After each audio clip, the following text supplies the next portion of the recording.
Fabulous with Vips and Vicky. The ThinqShift podcast for professionals who aspire to be fabulous leaders. Those who not only succeed, but also purposefully seek to reinvent the world. Welcome to another episode of our Be Fabulous podcast. Today our topic is collective responsibility, the paradox in leadership. Collective responsibility is a fundamental principle in strong, cohesive teams that is superficially understood, we believe. But what does it really mean for leadership? Is this term being collectively responsible just a buzzword, or is there something deeper at play? Why should everybody care about collective responsibility? Is it even possible, especially in organizations of a large size? So today we're going to dive into what is collective responsibility all about, and is it critical to success or is it not? So Vips, what is this whole thing about collective responsibility? You know, it's just this one of these buzzwords, right? Yeah, I think it's one that I guess after being around for a while, I feel this one's one that kind of, it's like an article in HBR, right? Every 5 years it comes back. and I think it's something that just gets focused on every now and then. And I think, at least for the work we do, my view is that particularly in the professional environment, people use the term collective responsibility more in like lowercase c, lowercase r. And what they really mean is we're a team and we're in it together and we all have to be collectively responsible for results. And so it sounds great. Yeah. Mm-hmm. And then, you leave your leadership team session or your status meeting or your operations meeting or your strategy meeting, and you go back and say, well, I don't know what that means for me. I just carry on doing what I'm doing, and if someone asks for my help, I'll give them some help and I'm collectively responsible. I think that's, I don't know if you hear the same. I'm going to maybe throw it back to you for a second. That's kind of how I think the street hears that. Yeah, or, you might have a request coming in from the left field and you look at it through your lens, your department, your focus area, but you're not really thinking about the broader impact across the organization and the other departments and your peers. That just feels too hard. And you're busy. You're busy. You've got a lot going on. It's hard enough to deliver everything you have to deliver. Why should you think about all the other departments and their perspective on this particular topic? Well, I think, what you bring up, it's one of these things. It's just not so simple as it sounds. We're going to get into some sort of leadership principles around this. But I think when you think about the idea of collective responsibility, I think it kind of comes part and parcel of thinking about how immediate or near to me, like from a distance point of view, how near to me or how far away from me, whatever it is that's being discussed is. So if I give you an example, I would say we as a species are all collectively responsible for making sure that the planet's in good condition. Yeah. And so therefore we are collectively responsible as a species to be good stewards of the planet. Okay. And I know I should have an EV car, or I think I know that I should have an EV car because it seems to be supposedly the better of all alternatives at the moment relative to that objective. Okay, that's good for everybody. Mm-hmm. On the other hand, my lifestyle requires very, very long drives, and we don't, in the Southeast, we don't have the same network of superchargers and electronic infrastructure as maybe we have in other parts of the country. So it kind of feels like it's not ready for prime time yet. If you put it this way, the personal consequences, the personal convenience, just the economics of it, just don't make it too much of a luxury item or something that's not ready for prime time in my world. Okay, yeah. So I will then take an action to go and do something that's actively against the collective responsibility need because it's right for me. And I think so. I think the paradox here, really sitting underneath this, is we tend to use, particularly in the business world, we tend to use collective responsibility when it suits us, and we tend to use what the hell I want when it's something that's going to impact me or my salary or my team or my job or my workload or whatever. And to me, the paradox really is in kind of our hypocrisy.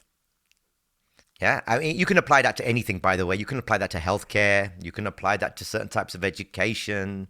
Often it comes back to collectively, it'd be good if everyone went to college and was intelligent and everyone had great healthcare. The flip side of that is, where the rubber normally hits the road is who's going to pay for it, and can you really collectively divvy up the economics behind how that works? And suddenly you get to, well, I don't like the idea of spending $5,000 more a year on my healthcare just so everyone else can have theirs, right? I think that's I think at the heart of why this paradox will always exist, and fundamentally why I don't mean this in a elections perspective, but why it's fundamentally a political problem, because you're going to have different opinions on that based on your geography, your environment, your city, your urban, the things that are relevant to you. And so, I think for business leaders, it's the world we live in predominantly, that's why it has to be a leadership issue rather than a straight up, efficient management issue, because it's always going to have differences of opinion. Yeah, and it needs to be top down in some respects. It's making me think about Vips when I moved across from the UK to the US. You may have seen this as well. But in the UK, there seemed to be a greater, probably because it's a smaller country, if you think about the UK in size compared to the US, recycling and taking care of the climate in that way. There was a huge push to it in that regard, from what I was experiencing. And then I remember coming over here, and California's pretty good, but still there were elements that were a little surprising to me. But having done projects in the South, and there was still polystyrene cups being used in the office environment. Yeah. And Britain is like in the Stone Age compared to the Scandinavian countries. Yeah, and it was just quite striking to me. I was like, what can little me do in the bigger scheme of this thing? And you start to see the complexity of these things. When they're in kind of, is one of my bugbears is, this is more of a, sign of the times, changing things. It's not curmudgeon-y. It's just the reality of how the dynamics of our environment have changed. We often think now, particularly in the States or I describe it as where our access to information is driven mostly by our mobile devices. Let's call it that. Mm-hmm. Okay. Mm-hmm. I think it's really easy to feel that you've done something by posting something or liking something or retweeting something and that's, to me, from a leadership perspective, I don't know if I think that's piling on. I don't know if that's constructive solutioning from the perspective of complex things.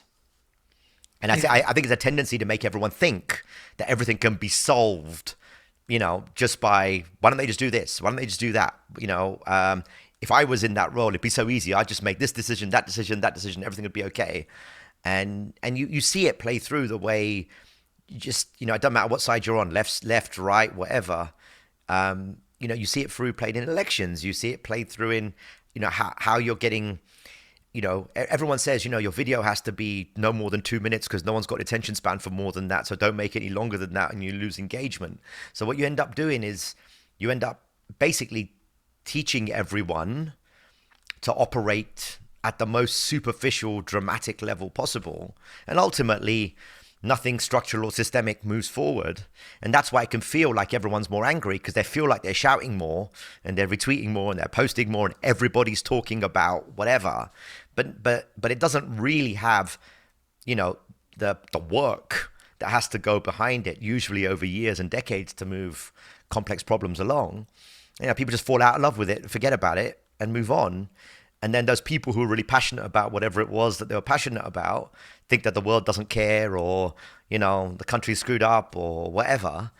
But it's really almost a consequence of our own collective, if you will, our collective ADD. Yeah. And so, imagining a better world doesn't happen without a tremendous amount of legwork. And in my opinion, very sophisticated leadership has to be at the forefront of that. Well, let's bring it back to leadership in organizations. Yeah. So I think leaders would all typically agree that the idea of collective responsibility, where every team member shares accountability for outcomes, success and failures, would be a good thing, where we have shared purpose, a sense of unity, we can distribute the weight of leadership, avoid burnout. But even if we could achieve that, before we go into how do we achieve that, and is it a good thing to achieve, there is a little bit of a paradox around this, where if you were to achieve that nirvana state and have this shared responsibility, there is a dark side of that, where individual accountability can become diluted, where no one feels truly accountable if the thing is fully a collective responsibility. Sure. Do you want to share more about that? Sure, that would be China. Yeah. I mean, and I don't mean that in a bad way. They've been doing pretty well over the last decade or two. So I think this is we're in choices and consequences kind of mode, right? I think it ultimately depends what the given situational context requires, and this is why if you read like particularly sort of business literature. They'll talk, if you kind of look at it in international terms, we'll always talk about, one of the things that's often levied against the US is how chronically short-term business leadership is. It's week by week, month by month, quarter by quarter. If I don't hit the next quarter, then I'm out. And so accountability looks a lot like meeting my numbers for the following quarter, some version thereof. For sure. And that's because of how capital works here, how money works here, If the stock price isn't going up, or if those expectations are not being met, then that has implications on everything, wealth, retirement, jobs, economy, da-da-da-da-da-da. So the consequence of that is you're extremely sensitive to whatever is happening immediately, short term, if you like. And that's why, so from that perspective, I guess, you get a lot more agility. The problem with that agility is you get an awful lot of wasted energy as well. Physicists would say we waste a tremendous amount of energy on the wrong signals. Okay, and that's fundamentally why it's so hard to execute anything strategic in the US, and that's why pivots are so hard in the US, because pivots require an extended perception and time, right? Which means doing the right thing for 2, 3, 4, 5 years down the road, or 10 years down the road, which tends to conflict with the way the incentive structures of not just business leaders. I mean, business leaders too, we'll get onto that in a second, but also just the way that our system is set up, our economic system and our social system and our political system is set up. Now, you fast forward that and you look at it, but that does optimize, by the way, for allowing a much higher level of anyone can do whatever they want within some reason, okay? As long as we hit our numbers. As long as we hit our numbers, right? Now you go, but it makes it very hard to make strong collective value judgments and follow through on something that you believe is correct or right or strategic or whatever. You go the other way, and that's also why we often think that the businesses that are successful, like if you think about all the tech companies, how much of that was because they were good and how much of it was just because they were in the right place at the right time. And the good part was important, but it wasn't the most important, right? The most important, it was just the right thing at the right time. And they just basically, coasted on that wave like those Olympic surfers. Okay, that's why it's much better off being in the right place, right? And then you talk about it. History will write it as a great strategic move. But at the time, it was just happened to stumble upon something that was working really well, and it kept working really well. And next thing you knew, we were billionaires, right? And then hubris kicks in, and then power corrupts absolutely, and you think you can do anything. And then the next successive ventures may be not so good, and so forth. But you then contrast that with like if you will, the China type of model, okay, where it's, by our standards, it's definitely pretty close to a dictatorship, okay, in relative terms. And as a result of that, everything is set up for what is being projected as in the collective interest of, in this case, the Chinese people, right? In that one, or actually you could apply it to Russia as well, right? For, the collective need for Russia. The problem there is it's really hard to make that collective thing work without a kind of a sort of a philosophical pseudo demigod kind of character. Like you it almost has to be almost dictatorial, because someone somewhere has to be the kind of embodiment of whatever the good thing is for everyone. Yeah. But it does mean that when that kind of environment makes a decision, it can follow through for 5, 6, 10, 15, 20 years. And it can do things that, we here might think were a step too far, or human rights violations, or whatever. I mean, ultimately, so you're right, there's a dark side, but I guess the dark side is only the dark side. And from their perspective, what we do here is lunacy, Yeah, because it's so short-term thinking. We can't make any... And not, how is what we do looking after our people? Yeah. So for us, it's like, well, if we give everyone a chance, then we've done our bit, and then, humans will do what humans do, and the best will rise. It's that kind of philosophy here. But that's not a particularly collective view, unless you take a philosophical position that, humans are just basically a very slightly evolved animal, and therefore that's probably okay. Yeah. Doesn't feel very socially responsible, does it? Well, I don't know. I mean, I guess, what economists might say, or some economists might say, demographic economists might say, is, humans have had it too good for too long, and, we're taking a piss now with over 9.5 billion people on the planet.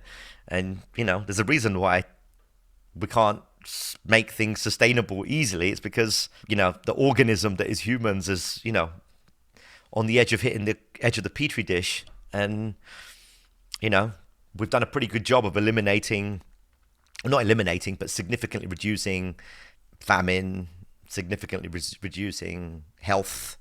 Yeah, average how old you live, mortality, much, much higher. Is it responsible to live as long as you can? Yeah. So now you get into the philosophical realms of what's right, what's wrong. Okay, but my point is, there's a reason why the US is still the number one largest polluting country in the world, if you look at it from an environmental standpoint. I don't know. So I think this concept of collective versus individual, I think in the business world, though, for us, it plays out more in terms of, okay, so if you want to be collective, don't do individual bonuses. And then you definitely get the bystander effect. Okay, so, yeah. But if you do the individual bonuses, but if you do that, by the way, you get the bystander effect, correct? So then you need accountability to make sure the people do whatever it is that they're supposed to do. But then what we do is, we'll set really clinical goals or OKRs or whatever, okay? And then the individuals who feel they want more autonomy and more whatever, strategic involvement or whatever, then they feel like cogs in a machine, and, a bit like people over here being kept on a very tight leash, and they don't like that either, right? So, and then, by the way, what happens is if you set them individual goals, all it really does is they find a way to bitch and complain about all the other department heads who aren't pulling their weight, which is then impacting their areas. And so then it's like, well, our team's not working well, or my team is working fine, but our cross-team collaboration isn't working well, and so we need more team cohesion. We need more whatever. We need less of, Lencioni's team dysfunctions. And what happened is, we'll work on that. And what actually normally happens is people see the wisdom in that at the philosophical and systemic level. But then 2 weeks later, they realize that my objectives are still set to meet in these things. Otherwise, I won't get my bonus, or my boss is going to tell me off, or whatever. And so kind of looking out for the collective interest is kind of like a goodwill giving when everything else is said and done. Yeah. And then we wonder why we can't move the needle when it comes to sort of enterprise-wide objectives, okay? Which is generally why when you need like enterprise-wide pivots, you have to go command and control, where it's not so important to have that kind of collaborative team cohesion. You need more of the, we're damned if we do and damned if we don't. So we are going this way because we need to get through this misery as quickly as possible. So I want to minimize the noise and just get through, and I think we're in the period, the thing about being in VUCA, volatile, uncertain, complex, ambiguous environments, is we have more ups and we have more downs. And so I think what's happening now is leaders on the downs, they have to tune more to be in command and control. On the ups, they have to suddenly switch and be like, these highly collaborative, super EQ type leaders, right? And you kind of have to be able to now, it's not just kind of balance them, overall, it's bias one way or the other, depending on, if you're on the down or if you're on the up. So leaders need much more range, yeah. Range is a really good way of saying it. It's like HDR, for those people who are into video. It's like HDR for leadership, right? You have to have so many more shades of black and grey and yellow and pink. Much more range. And that's not what people are trained for. Yeah. So Nirvana is collective responsibility where everybody feels accountable with enough individual push that people feel like they've got the energy and momentum to achieve the thing that they need to get done, which is really, really hard. Right. So what Nirvana really looks like in practical terms then is if you think about our 5 levels of thinking that we've done on many of these podcasts, tactical, operational, structured, systemic, philosophical, it means that I need massive amounts of cohesion at the philosophical and systemic level. Where everyone believes in the vision and where we're going. And everyone believes in the reality of what's happening around them in the world, which is causing us to react in a certain way structurally. Okay, but if you learn it, you want that to be the focus, and then everything that happens structured down can change. The problem is most leaders are terrible at that because most executives really live in that operational space where it's the goals, the metrics, the KPIs, the sort of the management tools, if you like. And maybe even the structural tools, the OD, when you get the consultants in, they'll do you a new OD. You get the consultants in, they'll tell you how to restructure your organization, what to insource, what to outsource, what the latest trend is coming. So what happens is if you don't have those top 2 and invest in those top 2, then you can't really, and then those changes occur at that structural and operational level. What people feel is we don't know where we're going. We're just making stuff up as we're going along. We throw spaghetti on the wall and this is exhausting and I don't feel like we're doing anything impactful and this company's run by a bunch of jokers or whatever. And I think that's a real challenge because most business leaders have been brought up in a world where that top stuff didn't change as much. Like you could do it once and keep it there for 10 years or 15 years. And I just think now it just changes faster. So that means that work it's almost like the thing that allows you to have that cohesion and the flexibility at the same time. But it's really difficult to show an ROI on that on a week by week, month by month, quarter by quarter basis. And we also live in a data obsessed world where you're not supposed to do anything without, a gazillion units of data telling you that that's the right thing to do, And so I think that's why I think leadership has become so much more challenging. And quite frankly, so many people are just like, I'm done. So Vips, I'm a leader. I hear all this. I agree in terms of VUCA requiring the excessive ups and downs that we've seen, the collaborative, cohesive when things are going well, the top down when things are not going so well. So let's talk a little bit about philosophically, how do we get leaders bought into this idea of collective responsibility? And you've talked to me about the parliamentary doctrine of collective responsibility. Why don't we go there for a second and talk about, how do you get everybody on the same page, firstly? Like even if you want to do that. Yeah. I think you could look at it maybe in probably 2 or 3 things, right? And I'm massively simplifying, okay? I think the first thing to recognize in all of this is it's not like we have a goal, therefore we need to do these 10 things and everything will be okay, right? I think that's the wrong way of looking at it because the topic itself is in the complex space, complex and chaotic space. It's not in the simple or complicated space where you can just step by step playbook it, okay? So I think that first bit is the sheer energy that an organization has to spend, leadership has to spend in terms of where are we going, why are we going, and what's happening in the marketplace that's making us change or go in a particular direction. To me, that's a organizational, educational challenge. And it changes how you do orientation. It changes how you do recruitment. It changes how you interview. It changes how you do your town halls. It changes how you have your status meetings with your leaders. It changes what's on your dashboards. Okay, so I think it's that kind of stuff where there's an equal focus on what's happening around us that's forcing us to change, rather than we've got this project and that project, and we're doing this thing and we're doing that thing and we're doing this thing and doing that thing. And that's, I think, it's a different type of competency. So the first thing is that's got to be done. And that's a different type of bias. The second bias is then the competency required to be able to communicate those stories in a way that's compelling, depending on what elevation level you're talking to inside your company. And the reason why I bring that up is because it's in that complex, because it's complex, chaotic, and moving, the value of being able to tell the story is more important than just being able to say, we've looked at the data and the answer is X. Okay? And I think that competency is something that I think all leaders now have to maybe be better at than historically they've had to be at. It's one of those things that I think a VUCA, a fabulous leader in a VUCA environment, has to absolutely have, that maybe before they could kind of get away with having less.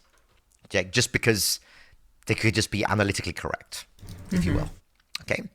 And then the third thing, which I think is what you and I have talked about a lot, is I think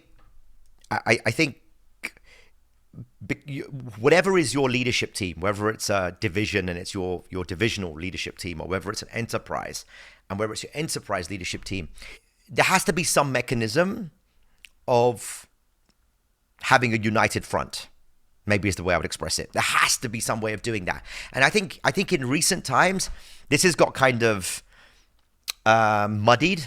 This kind of idea has got muddied because we've kind of maybe taken too literal or too simplistically things like, I should be able to raise my opinion anywhere. If you've got a question, we're completely transparent. Bring it up anytime, or I believe that being authentic is being able to say anything I want to say whenever I want to say it, however I want to say it. That kind of superficial understanding of things like radical candor. And, you hear about something Netflix is doing or Google did or whatever, and you think that if I do that, suddenly, miraculously, everything's going to be wonderful in my organization, right? That kind of thing. And the reality is it's way more sophisticated, and none of these companies really operate fully in that way. But the idea is, most people want a quote-unquote seat at the table. I want to be in the C-suite. I want to be, and sometimes it's for ego and I want the title and so forth. Sometimes it's for the, the wealth and the benefits and everything that comes with it. No, that's fine. I'm not trying to diminish it. I'm just saying sometimes it's just impact, Vips, right? Sometimes just impact. Impact. Yeah. Sometimes just impact. Sometimes it's a salary. Sometimes it's motivation. Sometimes it's a symbol of success. Yeah, whatever it is. It doesn't matter in the context of this, yeah? And the reality is, what people don't realize is if you're in that room, then that means that you're going to have to defend positions that you might disagree with. Yeah, well, let's talk more about that. That's fundamentally the price of having a seat around the table, okay? Yeah, let's talk more about this, Vips. And so where this kind of shows up is this idea, and it actually... Well, the solution is really a principle that's so old. I mean, it's not new. And I mean, it may go back even further, but I learned about it through actually a British parliamentary principle, okay? A sort of governmental principle, which is what's called the doctrine of collective cabinet responsibility. So given that most people listening to this will be from America, in Britain, we have a parliamentary system. You get a prime minister. The prime minister is the head of the largest party, and they form a cabinet, okay? And each cabinet has a different minister. So in business terms, might be, the CEO is the prime minister, and then you might have, a head of finance, which would be the head of treasury, or you might have a head of agriculture, a head of education, a head of whatever. And so they're effectively department heads in the same way as a CFO is, or a CMO is, or a CIO is, or a CPO is, or whatever, okay? So these people are essentially supposedly responsible for all of their areas, okay? And from a CEO's point of view, you don't really, that it's not your job to be in the details of anything in any of those, but it is your job to make sure that that group is playing well together and at some level progressing whatever it was you said in your manifesto you said you were going to progress. okay? Which in business terms would look like your strategic objectives or your North Star or your 5-year goals or whatever, okay? Now, the reality is, in pursuing those, what you're really saying is certain things are going to be more important than other things, okay? Yeah. So that means that a CIO or a CTO might want to progress on a whole bunch of investments, which are skunk works to do with, I don't know, AI or whatever, okay? But that might not be strategically that important, right? A CMO might want to progress with whatever is new in the world of advertising, marketing, digital performance, whatever it may be, okay? And so what's going to happen, each of these department heads are going to push to what they believe they need to be doing to be good stewards of their departments, right? But here's the bottom line. Somehow, the numbers have got to balance, which normally comes back to some version of finance. How much money have I got to spend? Okay, budgets, effectively. And that's why money is at the center of all of this. That's why the CFO is always one of the most important people in any organizations, okay? So what ultimately is going to happen is at some point, whether it's annual or however the process works in your organization, you're going to get into some knockdown dragouts because there's a bunch of stuff that you want to spend on for your area that you can't afford overall or are not strategic priorities, but you want them to be because that's what you want to work on because it's good for your reputation or where you think impact is or whatever, okay? And so what normally happens in that scenario, if you don't have collective responsibility, is people will get really upset, okay? And then they leave those forums and they'll kind of show a brave face on a call, but behind the scenes, it's like, I didn't agree with that. I was in the room, but, I was outvoted, okay? Or this seems like a really stupid idea, but, the CEO really likes the CMO and wanted to make it work for them, so I think we're doing that. So they think they're being completely transparent and open with the people that they're talking to, and that's good leadership, okay? I would suggest that's terrible leadership from an organizational point of view because what they're actually now experiencing from that individual is they are not prepared to be part of the leadership team and are effectively lone rangers or lone saboteurs because what they're doing is diminishing the integrity of the decisions that are being made inside the company, which is effectively making other people question the competence of all of them as a leadership team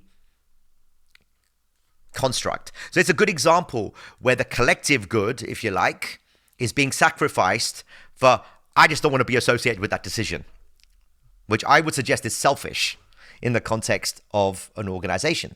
So the doctrine of collective responsibility, in simple terms, all it really says, Vicky, is you can argue as much as you like in closed forum, yeah?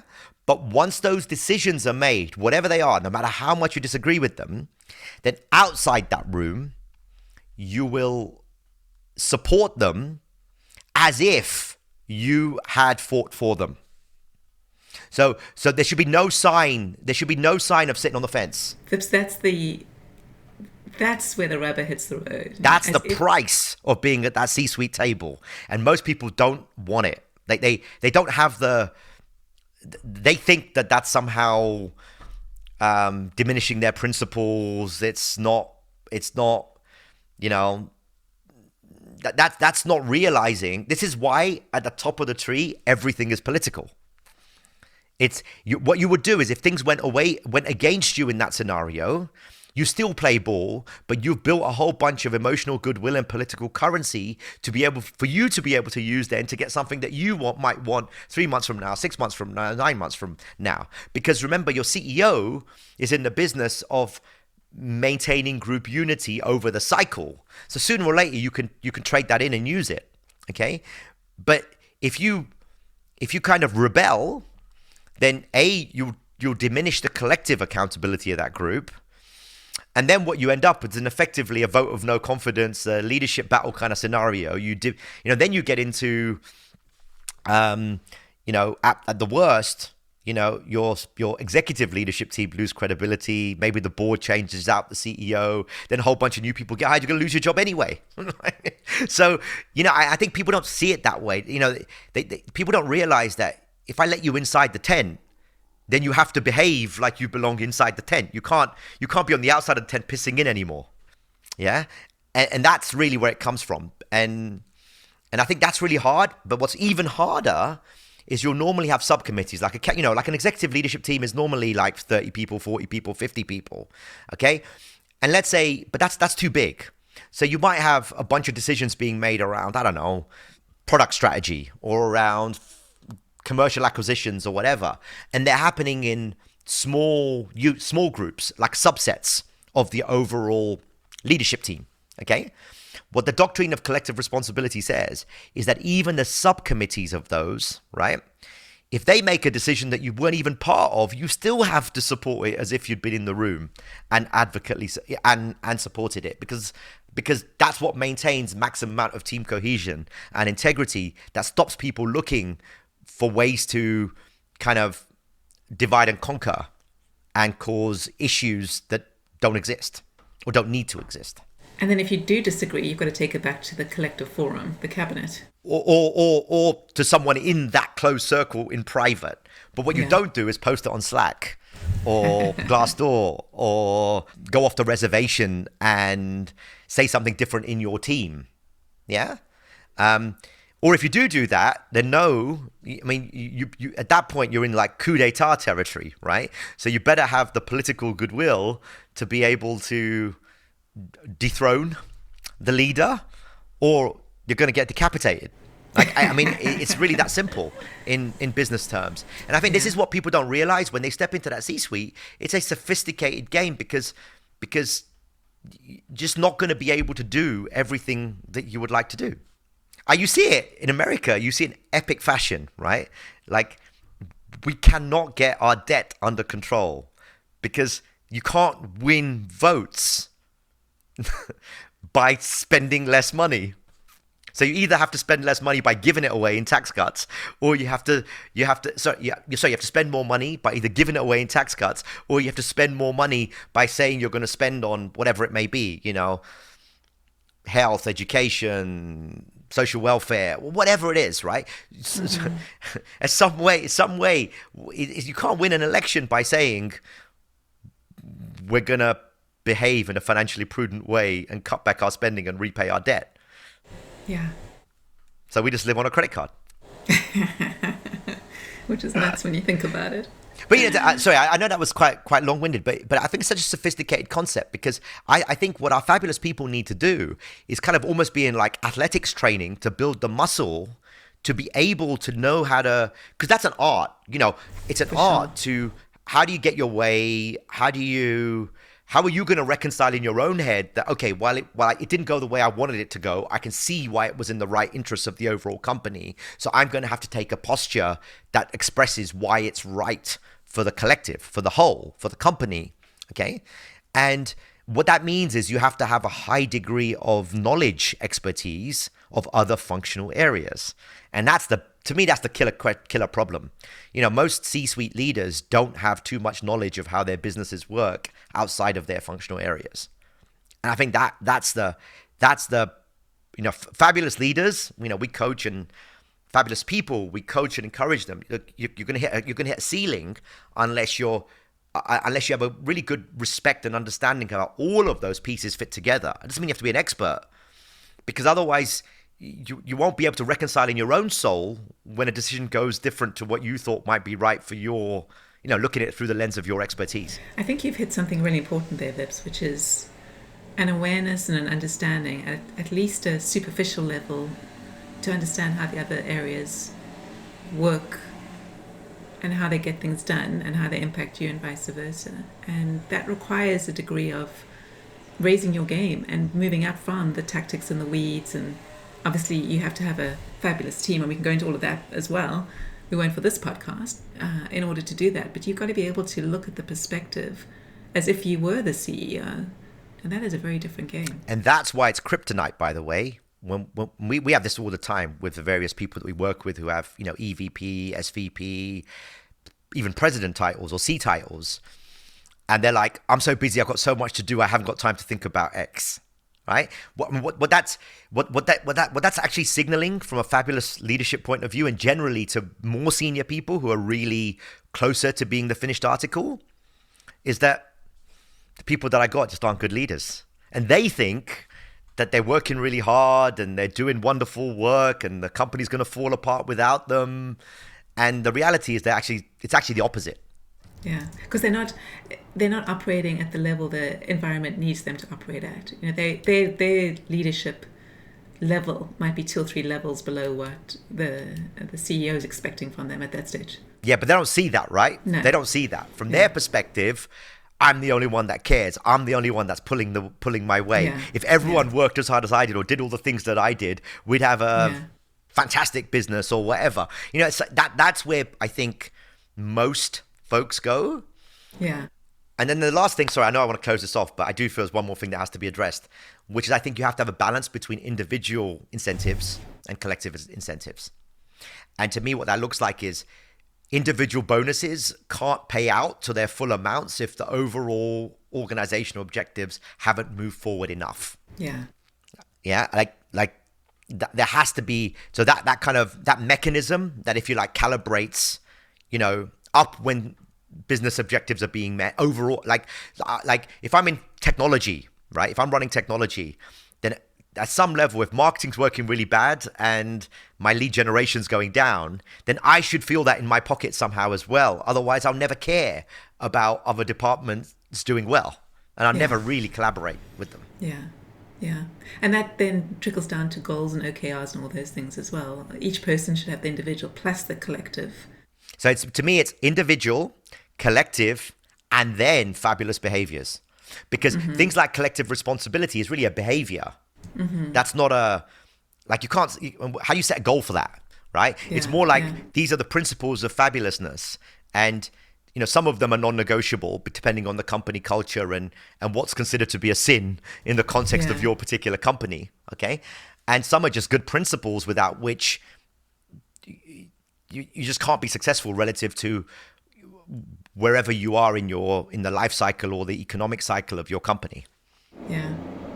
Yeah, and practical example of this is where a leader wants the leaders below them to operate as the first team. So you as the first team work through the different issues rather than come to me for every little soundbite and need a particular assertion. Because when they do that as individuals, you're only getting tiny snippets. You're making a view, and then that's being weaponized against you. Whereas if the first team can look at things coming in and work them through and talk about it from their different perspectives, then if the leader needs to get involved, it's well, have you spoken to everyone? Okay, what's your collective view? All right, now I can give you an assertion, as opposed to tiny little sound bites. And that right there, what you just expressed there, is the leadership version of one rotten apple will ruin the barrel. And because remember, it only takes, say you have, 27 people in your leadership team, okay? And one of them breaks ranks constantly, and you give them a pass, and you keep giving them a pass, right? What's actually going to happen is it's going to undermine everybody, yeah? And so but what tends to happen, if you think about it, in reality, is this person's been really good and they've been really loyal for many years, yeah? Let me reward that. And or they're amazing at sales. Look, they've saved our business. That's it. That's the other one. Yeah.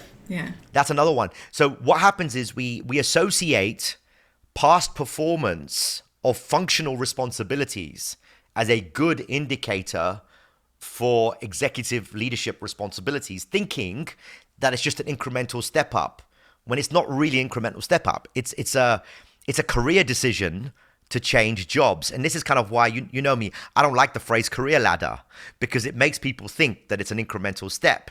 And when you're talking about that level of leadership, the SVP, the EVP, the president, the C-suite, you're not incrementally adding responsibilities. You are radically changing your job. And that's the thing that most just don't get. They just don't get it. Well, especially the too busy to be able to have perspective. I mean, that's 15 podcasts. Yeah, but someone somewhere is not recognizing that and rewarding it with those titles. And I tell you what it normally boils down to. It'd be too.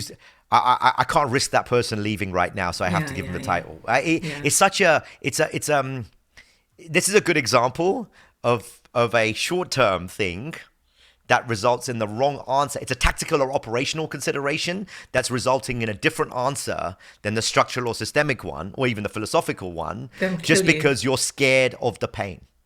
Yeah, and that'll kill you later.